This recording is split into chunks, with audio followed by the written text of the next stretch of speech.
And again, the Lord God hath commanded that men should not murder, that they should not lie, that they should not steal, that they should not take the Lord of their God in vain. We sort of skipped on fucking 14-year-olds, though, that they should not envy, that they should not have malice, that they should not have contented one with another, that they should not commit whoredoms, and that they should do none of these things, for whoso doeth them shall perish, except for that one guy. All of which they all did, right? Like Right, Joseph hit all of these. Literally, like I could spend an entire 2-hour block of this show just going one by one and providing citations of every single time Joseph Smith did one of those things. Jimmy accidentally misspoke on this one. He read, "They should not take the Lord of their God in vain." Of course, it's "They should not take the name of the Lord their God in vain." I never understood what the hell that meant. Growing up as Mormon, it was always like, "Oh my God," or "God damn it." Like that was always regarded as taking the name of the Lord in vain. And that is worse. If you stub your toe and say, "Oh God, that hurt," that is the worst thing you can do. That is far and away worse than calling somebody a motherfucker in the Mormon culture.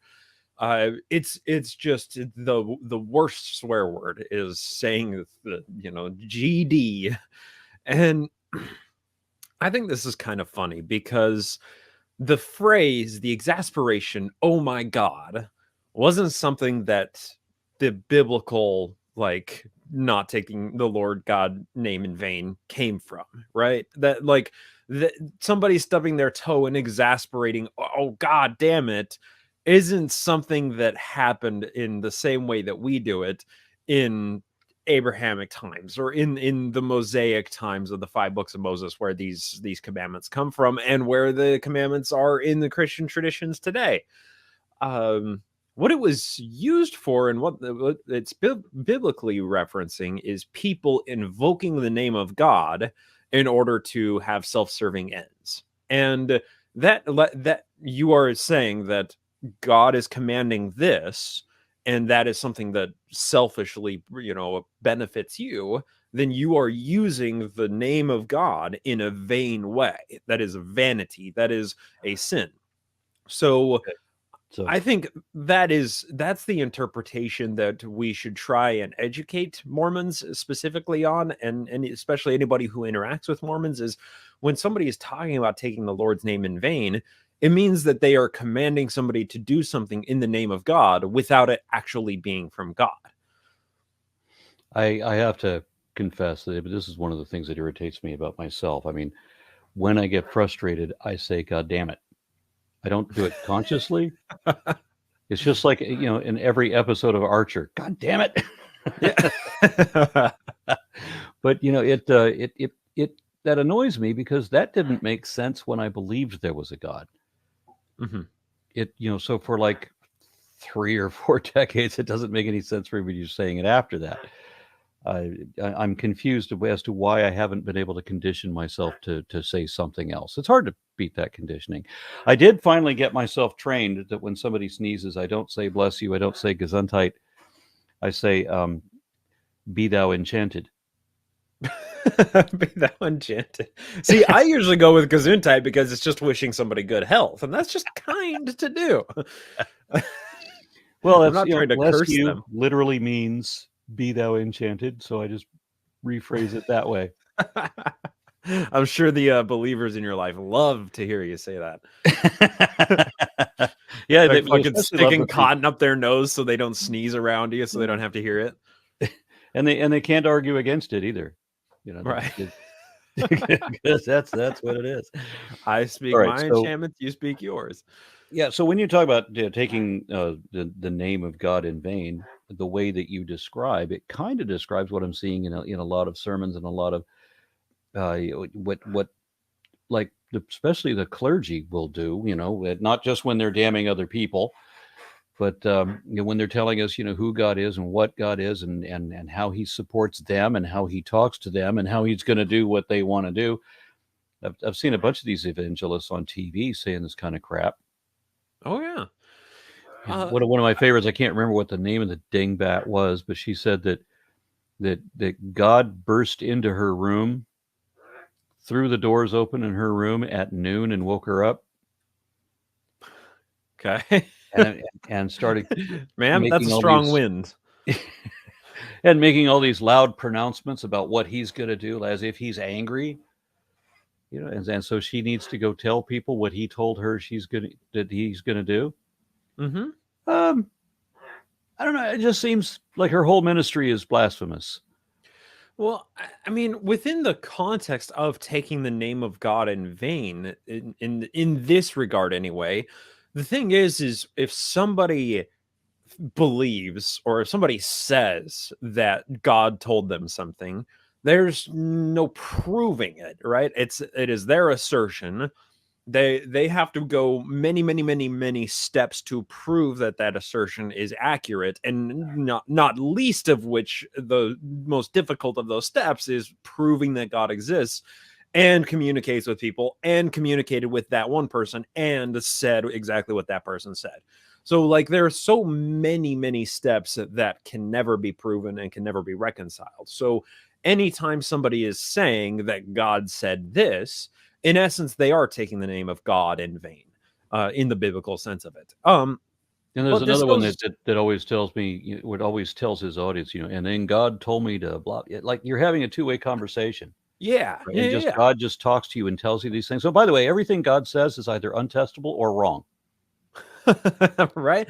And unless it is God needs money. God really needs your money, folks. God told me he needs you to give me all of your money. And God was really good about predicting the last election. Oh, wait, no, he wasn't. Some people's God apparently was.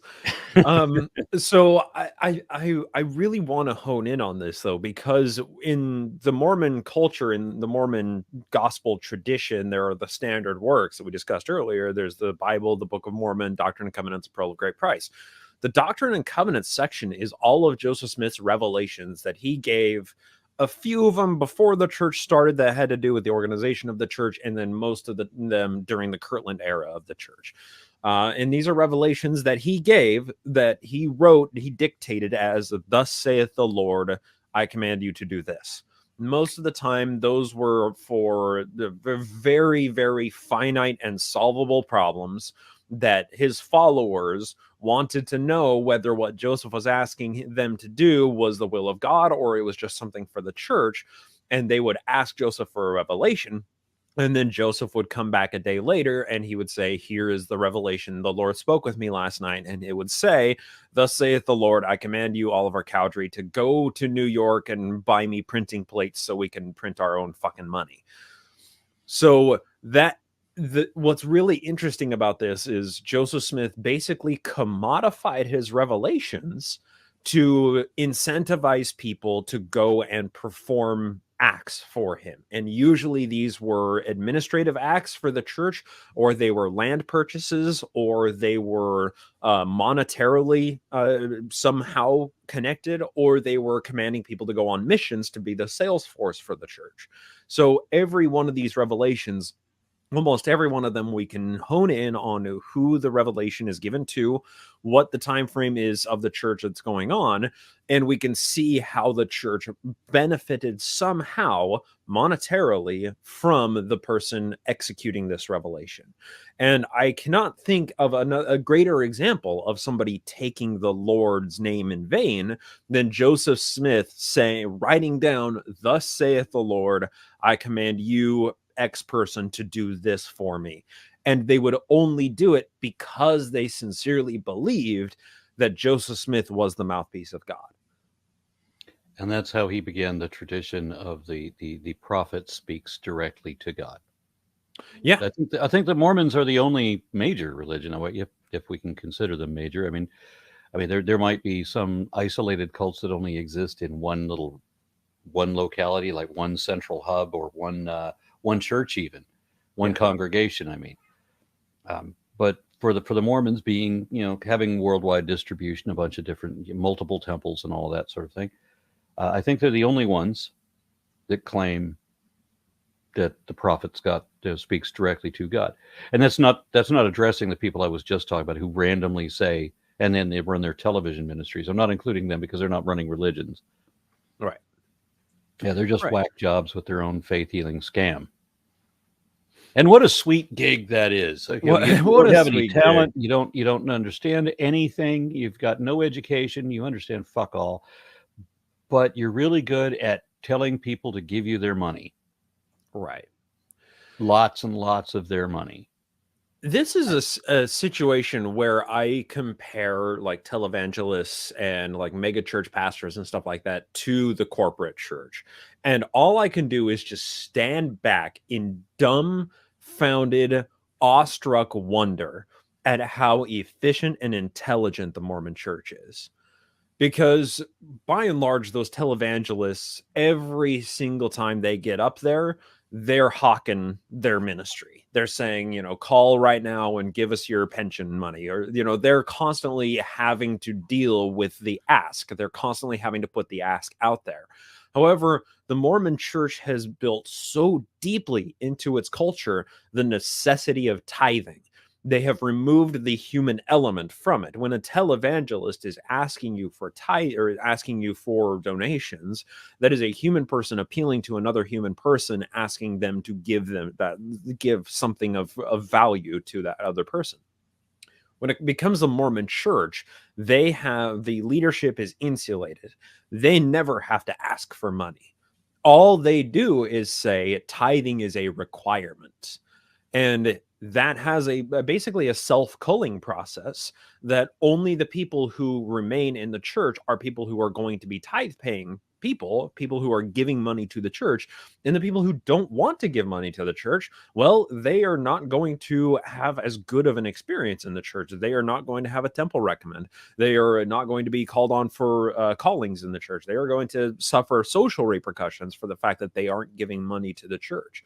So the way that the church insulates the human leadership who does need to ask for money from the members who are the people giving the money, the church operates as kind of a boundary layer between these two entities. So at no point does the Mormon leadership ever ask somebody for money.